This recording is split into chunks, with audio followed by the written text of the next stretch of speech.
Hello, good morning po sa inyo lahat. Di po ba pagising sa umaga, ang habit ng karamihan sa ating mga Pilipino, kape. Pero wag agad kayong iinom ng kape. Just practice this one, okay po? Pero bago ang lahat, siyempre pagising po natin sa umaga, magpapasalamat tayo sa Diyos na tayo ay muling binigyan ng kalakasan sa mga oras na yon, ano po? At tayo siyempre nagsisipilyo o nagmumumog. Pero take note, wag po kayong iinom ng kape agad nang hindi kayo umiinom ng tubig.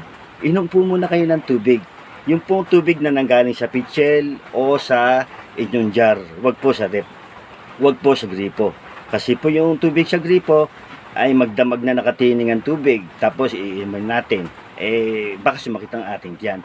Ganito po, ito po ang kahalagahan ng iinom muna ng isang basong tubig bago uminom ng kape. Kasi po, ang ating tiyan ay walang laman sa buong magdamag. Di syempre po. Tapos lalagyan po natin agad ng acid. Kasi po ang kape ay acid. Ngayon, ang tubig naman po ang alkaline. Kailangan po ng tiyan natin ng alkaline. Mostly, yung umiinom agad ng tubig ng kape sa umaga ay nagdadayarya, umaasim ang sikmura, nagkakaroon ng hindi magandang kondisyon ng tiyan natin. Kaya, mga guys, ganyan po ang ganyong habit. Ito yung mga ganun po ang ginagawa ko. Tubig, isang basong tubig muna bago ang magkape. Kasi naranasan ko dati pag nagkakape ko, agad ay nagdadayarya o kaya umaasim mga kasigmura. Kasi mostly mga may ulcer, bawal na bawal ang kape. Pero minsan umiinom pa rin tayo.